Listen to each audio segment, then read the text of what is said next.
Bem-vindos ao nosso canal. Seguindo essa proposta de fazermos algumas discussões sobre noções e conceitos fundamentais da sociologia, vamos falar um pouco sobre o próprio surgimento dessa ciência enquanto uma ciência autônoma, né? Ou seja, enquanto constituição dessa área de conhecimento em que ela se insere, as ciências sociais e, mais especificamente, a própria sociologia, né?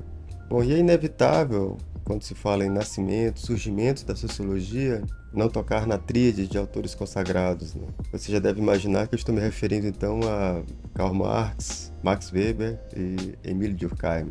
No entanto, do ponto de vista da própria sociologia, se faz necessária uma reflexão fundamental. Por que esses autores foram consagrados como pais fundadores dessa ciência? Por que eles e não outros? Já que havia tantos outros pensadores desenvolvendo reflexões acerca das relações sociais mais amplas, acerca dos efeitos das grandes transformações em processo na Europa, desde o século XVIII, no transcorrer do século XIX e também início do século XX, onde ela, digamos, tem o seu ponto mais forte de constituição, né? Então, por que eles não outros? É uma questão fundamental, parece irrisória, talvez até banal, mas sociologicamente se faz importante realizarmos uma sociologia da própria sociologia, ou uma história social do desenvolvimento da sociologia enquanto ciência. Portanto, uma história social da própria sociologia.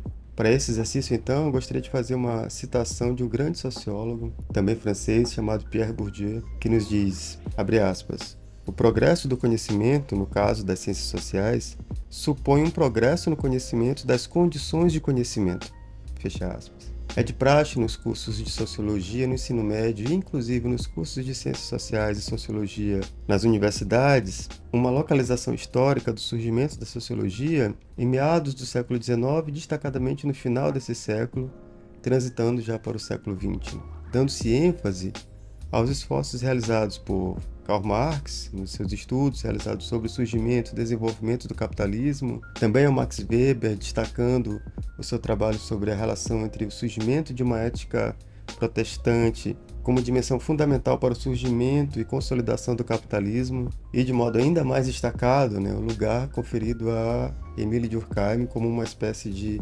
grande fundador maior da sociologia, por ter sido ele o primeiro a fundar uma cátedra de sociologia na França. Contudo, em lugar de retomarmos simplesmente essa genealogia consagrada, me parece interessante desenvolvermos uma reflexão acerca das condições históricas de consagração dessa genealogia, ou seja, repensarmos inclusive a própria ênfase conferida à ideia de surgimento, nascimento da sociologia nesse período, fim do século XIX, início do século XX, haja vista que muitos outros trabalhos de investigação sobre as relações sociais, como disse, vinham já sendo realizados ao longo do século XIX por vários autores e que não são eles incluídos nessa genealogia consagrada. Passamos a estabelecer uma certa divisão histórica acerca desse surgimento das ciências sociais, mais especificamente da sociologia, entre o que poderíamos chamar de uma pré-história da sociologia e o seu momento de nascimento, em que ela se estabelece como uma ciência autônoma. O sentido presente nessa noção de momento originário, num processo que poderíamos chamar de socialização profissional na sociologia.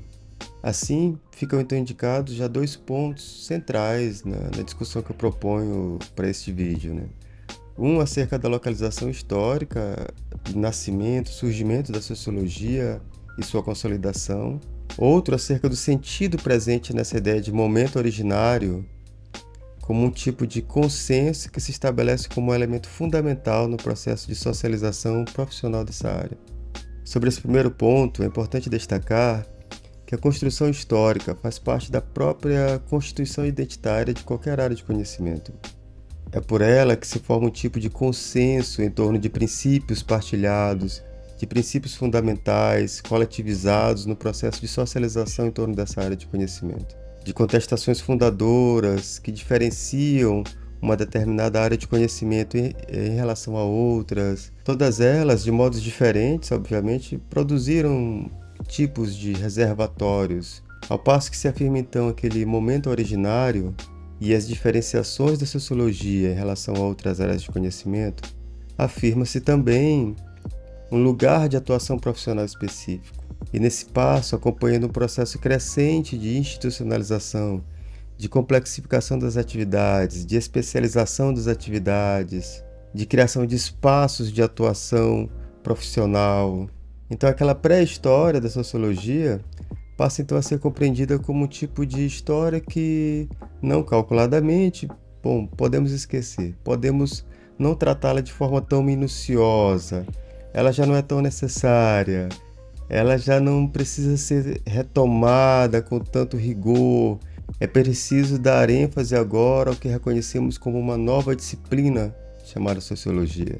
Aquilo que estávamos tratando como pré-história da sociologia, podemos também nomear como um momento histórico pré-disciplinar e, consequentemente, transitando para o momento histórico disciplinar dessa área de conhecimento. Aquele momento, então, pré-disciplinar, ele continua mantendo certa importância, mas como um reservatório de conhecimento comum, como eu dizia, e que precisa ser tocado, mesmo que de passagem, mesmo com comentários ligeiros, sem qualquer aprofundamento, mas que precisa ser ele, digamos, incorporado como um princípio que contém os elementos fundadores da sociologia, os elementos que passaram a diferenciá-la de outras áreas de conhecimento e que, portanto, lhes permitiram nascer enquanto nova ciência, digamos.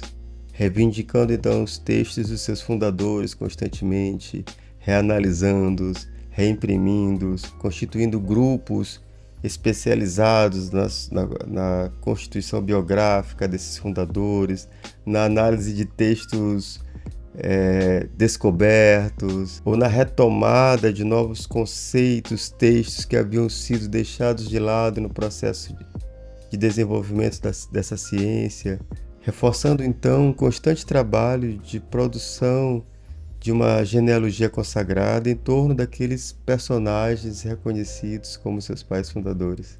Podemos então pensar esse longo processo de constituição das ciências sociais, e mais especificamente da sociologia, a partir de dois grandes estágios, como eu dizia, pré-disciplinar e disciplinar, cuja transição acompanha também uma série de transformações em curso na Europa.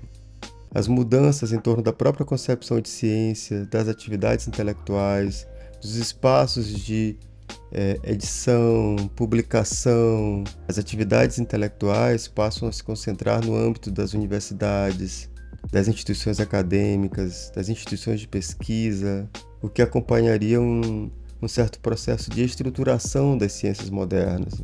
E é nesse processo que surgem o que chamamos hoje de formações específicas, que se diferenciarão dos modos de formação daquele período pré-disciplinar, elaborando inclusive novas formas de reconhecimento desse saber, dessa nova forma de saber e de demonstração do conhecimento em processo através de publicações, livros, a constituição de pares que analisam esses trabalhos em espaços especializados de investigação, de produção desse tipo de conhecimento, todas elas bem mais restritas e especializadas do que aquelas presentes nesse período que estou chamando de pré-disciplinar.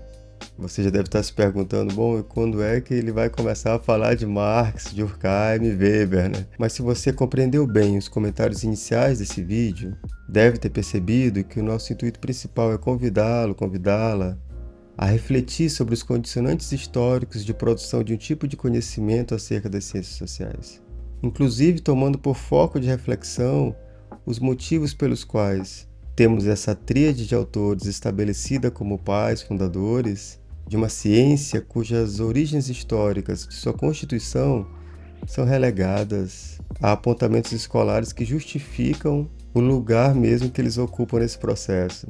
Temos então um tipo de movimento tautológico que justifica uma questão do tipo: por que esses autores? Mobilizando um argumento consagrado academicamente e que os colocou nesse lugar de precursores, fundadores, pais, etc. Para respondermos de modo mais adequado a essa questão, é necessário retomarmos aquela citação lida e que nos convida ao desenvolvimento de uma sociologia histórica do conhecimento, ou uma sociologia das condições de surgimento e desenvolvimento da própria sociologia.